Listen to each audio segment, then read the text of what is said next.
సర్కార్ రైతులకు తీపి కబురు అందించబోతుంది. అత్యాధునిక వ్యవసాయ పద్ధతులు, లాభసాటి విధానాలపై రైతులకు అవగాహన కల్పించేలా నేటి నుంచి వేడుకలు నిర్వహిస్తుంది. మహబూబ్ నగర్ జిల్లా కేంద్రంగా ప్రభుత్వం 3 రోజుల పాటు రైతు పండుగ నిర్వహిస్తుంది. నేటి ప్రారంభోత్సవ కార్యక్రమంలో మంత్రులు దామోదర్ రాజ నరసింహ, జూపల్లి కృష్ణారావు హాజరు కానున్నారు. ఇక అన్ని జిల్లాల రైతులు ఈ వేడుకల్లో పాల్పంచుకునేందుకు వ్యవసాయ శాఖతో పాటు అనుబంధ శాఖలన్నీ భారీగా ఏర్పాట్లు చేస్తున్నాయి.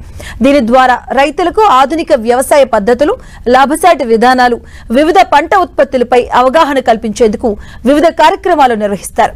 రైతు సదస్సులో భాగంగా 25 వివిధ విభాగాల ఆధ్వర్యంలో 150 స్టాల్స్ ను ఏర్పాటు చేస్తున్నారు.